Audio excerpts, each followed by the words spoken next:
নারী যদি খারাপ হইতে থাকে, খারাপ হইতে হইতে শেখ হাসিনা হয়ে যায়, শেখ হাসিনা হয়ে যায়। কোন পুরুষ হলে এতরকম বর্বরতার ইতিহাস 54 বছরে নাই। একটা নারীর দ্বারা যেই পরিমাণ ভয়ঙ্কর রূপ প্রকাশ পেয়েছিল, তিনি সাংবাদিক এই কথা বলছেন। এটা আবার আমার কথা না, আমারও অবাক লাগে, আশ্চর্য লাগে যে নারীর হাতে ইসলাম 3টা তালাকের অধিকার দেয় নাই, রক্ষা করতে পারবে না, রাগের মাথায় উল্টাপাল্টা সিদ্ধান্ত নিবে, সারা জীবন আফসোস করবে। যে নারীর হাতে 3টা তালাকের অধিকার শরীয়ত দেয় নাই, ওই নারীর হাতে বছরের পর বছর একটা দেশের অধিকার, দেশের ক্ষমতা দিয়ে রাখছেন। এই জন্যই তো স্বাধীন বাংলাদেশের অবস্থাকে জাহান্নামে পরিণত করে ছাড়ছে, জাহান্নামে পরিণত করে ছাড়ছে। এই জন্যই তো আল্লাহ তাআলা তালাকের ক্ষমতা নারীর হাতে দেয় নাই, পুরুষের হাতে দিয়েছে। ওই এলাকায় প্রবাসী বেশি, প্রবাসী হইলে তালাক বেশি হয়, স্বাভাবিক বিষয়। ছোট্ট ছোট্ট কারণে তারা স্বামীর থেকে চলে যাইতে চায়, অথচ স্বামী জীবন দিয়ে চেষ্টা করে সংসারটা করার জন্য, সংসারটা টিকানোর জন্য। এই জীবন দিয়া প্রচেষ্টার 5 পয়সার মূল্য পায় না ওই স্ত্রীর কাছে। আর এই আগুনের মধ্যে ঘি ঢালতে থাকে ওই মাসুম বেগুনা শাশুড়ি, একটু করে ঘি ঢালে। শোনেন, আপনার মেয়ে বিবাহ হওয়ার আগ পর্যন্ত মা বাবা অভিভাবক ছিল, যখন বিয়ে হয়ে গেছে তখন অভিভাবক স্বামী, মা বাবা অভিভাবক নয়। বিয়ার পরে যদি বাবা একটা কাজ করতে বলে, স্বামী যদি ওই কাজ করতে নিষেধ করে, শরীয়ত বলে তুমি স্বামীর কথা শোনো, বাবার কথা শোনার প্রয়োজন নাই। কারণ তোমার অভিভাবক বাবা নয়, তোমার এখন অভিভাবক স্বামী। কথা বলেন? আরে এই জন্যই তো স্ত্রীর বাড়ি অর্থাৎ নিজের বাবার বাড়ি স্বামীর বাড়ি থেকে যদি সফর পরিমাণ দূরত্ব হয়, স্বামীর বাড়ি থেকে নিজের বাড়ি 83 কিলোমিটারের বেশি দূরে যদি হয়, এই স্ত্রী স্বামীর সাথে বাড়িতে যদি যায়, নিজের বাড়িতে যদি যায়, 15 দিনের কম সময় থাকলে এই স্ত্রী নিজের বাড়িতে যাওয়ার পরেও মুসাফির হয়। মুসাফির, নিজের বাড়িতে মুসাফির কেউ হয় না, শুধু নারী হয়। শরীয়ত জানায় দিতে চাইল, এতদিন পর্যন্ত তোমার বাড়ি এটাই ছিল, যখন বিবাহ হয়েছে তোমার এখন মূল বাড়ি এটা নয়, ওই স্বামীর বাড়িটাই তোমার আসল বাড়ি। নারীদের হাতে তালাকের অধিকার শরীয়ত এই জন্য দেয় না।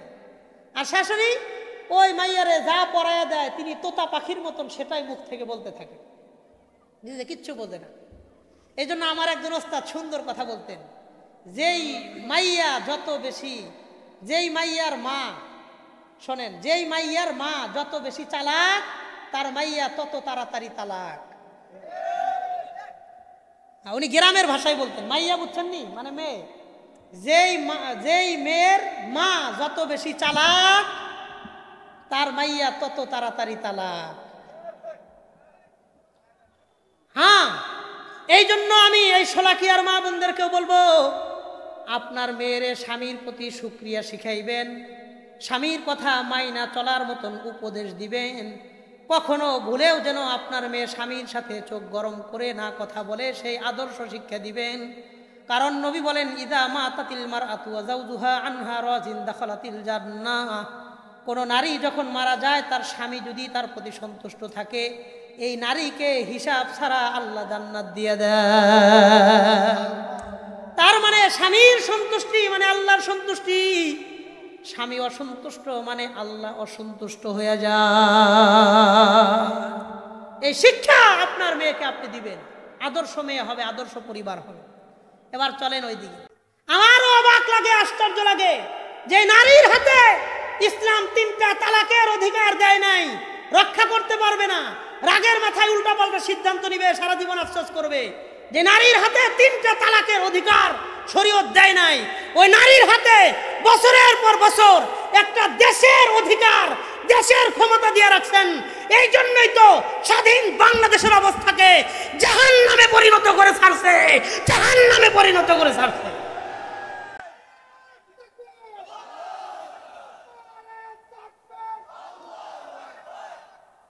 মোহতারাম সামেঈন, বোঝার বিষয়।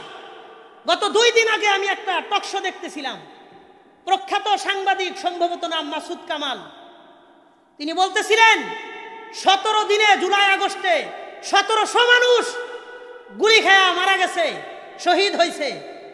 প্রেসিডেন্ট যদি কোনো নারী না হয়ে পুরুষ হইতো, আল্লাহকে সাক্ষী রেখে বলি, কোনো পুরুষ এতটা হিংস্র হতে পারে না। নারী যদি খারাপ হইতে থাকে, খারাপ হইতে হইতে শেখ হাসিনা হয়ে যায়, শেখ হাসিনা হয়ে যায়। কোন পুরুষ হলে এতরকম বর্বরতার ইতিহাস 54 বছরে নাই। একটা নারীর দ্বারা যেই পরিমাণ ভয়ঙ্কর রূপ প্রকাশ পেয়েছিল।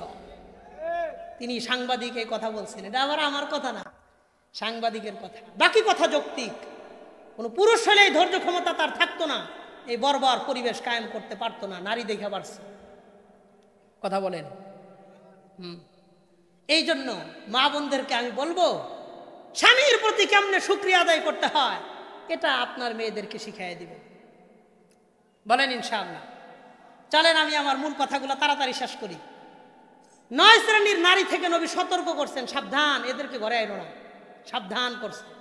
4 শ্রেণীর নারীর নবী প্রশংসা করেছেন। 1 নাম্বার, বুখারী শরীফের 3237 নাম্বার হাদিস, 3237 হাদিসের বর্ণনাকারী সাহাবীর নাম আবু হুরায়রা রাদিয়াল্লাহু আনহু। তিনি বলেন, ওয়ান আবি হুরায়রা قال قال النبي صلى الله عليه وسلم, নবীজি সাল্লাল্লাহু আলাইহি ওয়াসাল্লাম বলেন, ইযা দা'a الرجل امرأته الى فراشه فابت فبات غضبان عليها لعنتها الملائكة حتى تصبح। কোন নারীকে যখন তার স্বামী নিজের দিকে ডাকে রাতের বেলায় নিজের শারীরিক চাহিদা পূরণ করার জন্য, স্বামী ডাকছে শারীরিক চাহিদা পূরণ করবে, ফাবাত, কিন্তু স্ত্রী অস্বীকার করেছে, বলছে আজকে রাতে কিচ্ছু হবে না। ফাবাত গজবান আলাইহা, স্বামী বেচারা মন খারাপ করে সারা রাত অন্যদিকে চেহারা ঘুরাইয়া মন খারাপ করে অসন্তুষ্ট অবস্থায় রাত পার করে দিয়েছে। নবী বলেন, লানাতহাল মালাইকাতু হাত্তা তুসবিহা, সকাল হওয়ার আগ পর্যন্ত ওই নারীর উপরে একজন ফেরেশতা দাঁড়ায়া দাঁড়ায়া লানত করতে থাকে, বলেন নাউজুবিল্লাহ। তার মানে একটা কারণ জানতে পারলাম, যেই নারী স্বামীরে বিনা কারণে বাধা দেয়, কোনো অসুস্থতা নাই, ওজর নাই, আপত্তি নাই, অসুবিধা নাই, তারপরেও নারীরে স্বামীরে বিনা কারণে বাধা দেয়। কথাটা কি বুঝছেন? এই কথা, বিনা কারণে বাধা দেয়, কোনো ওজর অসুবিধা নাই, স্বামী চাইছে কয় না আজকে কিচ্ছু হবে না, বিনা কারণে বাধা দেয়। কথাটা বুঝতে পারছেন তো? এর সাথে ভাঙ্গে বলার তো প্রয়োজন নাই, পোলাপান আছে, বাচ্চা আছে, দরকার নাই। তাহলে 1 নাম্বার জানলাম, স্ত্রী স্বামীরে বিনা কারণে বাধা দেয়। 2 নাম্বার, বুখারী শরীফের 5197 নাম্বার হাদিস, 5197 নাম্বার হাদিস, নবীজি বলেন, ইযা বাতাতিল মারআতু মুহাজিরাতান ফিরাশা যাওজিহা লানাতহাল মালাইকাতু হাত্তা তারজিআ। কোন নারী যখন তার স্বামীর অনুমতি ব্যতীত কোন জায়গায় ঘুরতে গেছে, যেখানে স্বামী অপছন্দ করে, স্বামীর অনুমতি ছাড়া ঘুরতে গেছে, এই নারী স্বামীর বাড়িতে ফিরে আসার আগ পর্যন্ত ফেরেশতারা লানত করতেই থাকে, করতেই থাকে, বলেন নাউজুবিল্লাহ। 1 নাম্বার বিনা কারণে বাধা দেয়, 2 নাম্বার বিনা অনুমতিতে ঘুরতে যায়, 3 নাম্বার একটা হাদিস, এই হাদিসের মধ্যে 2টা কারণ একসাথে পাওয়া যায়। নবী বলেন, মুসনাদে আহমদের 7083 নাম্বার হাদিসের বর্ণনা, 7083, 7083। وعن انس رضي الله عنه قال قال النبي صلى الله عليه وسلم, নবীজি বলেন, সায়াকুনু ফি আখিরি উম্মতি রিজাল ইয়ারকাবুনা আলা সুরুজিহিন কাশবাহির রিহাল। নবী বলেন, শেষ জামানায় মানুষ দামি দামি গাড়িগুলা ব্যবহার করবে, ইয়ানজিলুনা আলা আবওয়াবিল মাসাজিদি ফায়ুসাল্লুন, তারা গাড়ি নিয়ে মসজিদে এসে নামাজ আদায় করবে। কয় সমস্যা কোথায়? দামি গাড়ি মসজিদে এসে নামাজ পড়বে, সমস্যা কোথায়? নবী বলেন, সমস্যা থাকবে তাদের পরিবারের নারীদের মধ্যে, শেষ যুগের নারীদের মধ্যে 2টা অসুবিধা থাকবে। একটু মনোযোগ দিয়া শর্ট টাইমে উত্তর দেন, কয়টা অসুবিধা থাকবে? 1 নম্বর, নবীজি বললেন, নিসাউহুম কাসিয়াতুন আরিয়াত, ওই যুগের নারীরা পোশাক পরার পরে উলঙ্গ থাকবে, বলেন নাউজুবিল্লাহ। পোশাক পরার পরে উলঙ্গ থাকবে, এই কথার ব্যাখ্যা কি? সাহাবায়ে কেরাম প্রশ্ন করলেন, নবী 3টা কথা বললেন।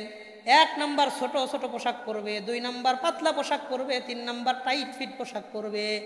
পোশাকটা ছোট অথবা পাতলা অথবা টাইট ফিট, তিনটা পোশাকতে তিনটা কথাটারে একটা শব্দে নিয়ে আসেন, শেষ যুগের নারীরা অশ্লীল পোশাক বেশি পছন্দ করবে। ছোট হইলেও অশ্লীল, পাতলা হইলেও অশ্লীল, টাইট ফিট হইলেও অশ্লীল। কথা কন ঠিক কিনা?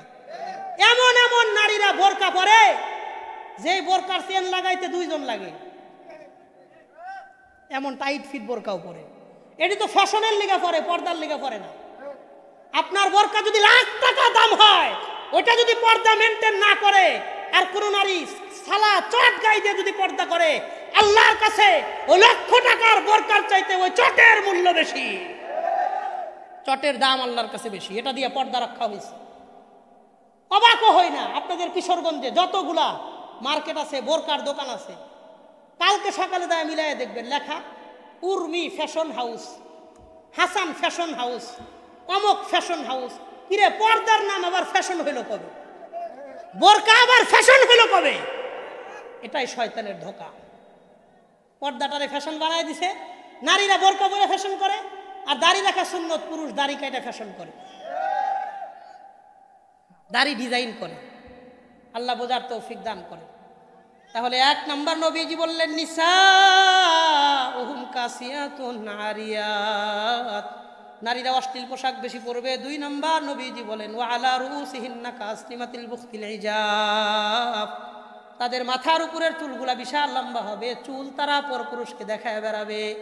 মুমিলাতুন মাইলাত, নিজের চুল অন্য পুরুষকে দেখায় দেখায় চলবে। আপনাদের কিশোরগঞ্জের মধ্যেও দেখবেন বহু নারী বিকালবেলা নিজের চুল ছাইরা রাস্তার মধ্যে হাঁটে, এলাকার সমস্ত মানুষদেরকে নিজের চুলের বাহার করে দেখায়। এমন নারীও আছে না নাই? আবার যাদেরকে দেখবেন বাড়িওয়ালা, বিশাল বড় বাড়ি আছে, ছাদের উপরে উঠা নিজের চুল ছাইরা দিয়া এলাকার টোকায় বাটপার সাটপার ফোলাপানদেরকে নিজের চুলের বাহার দেখায়, এমন বাড়িওয়ালাও আছে না নাই? নবী বললেন যেই নারীর মধ্যে এই দুইটা স্বভাব থাকবে, অশ্লীল পোশাক করবে আর নিজের চুল অন্য পুরুষদেরকে দেখায় বেড়াবে, আল্লাহর হাবিব বলেন ইলআনুহুন্না ফাইন্নাহুন্না মালউনাত, তোমরা এই নারীদেরকে লানত করো, কারণ তারা আল্লাহর পক্ষ থেকে লানত পাওয়ার উপযুক্ত। এবং নবী বলেন লাম ইয়াদখুলনাল জান্নাতা ওয়া লাম ইয়াজিদনা রিহাহা ওয়া ইন্না রিহাহা লাতুজাদু মিন মাসিরাতি 40 আমা। নবী বলেন এই নারী আল্লাহর জান্নাতে প্রবেশ করবে না, জান্নাতের ঘ্রাণ পর্যন্ত ওনাকে পাবে না। আর জান্নাতের ঘ্রাণটা 40 বছরের দূরত্বের জায়গা থেকেও পাওয়া যাবে।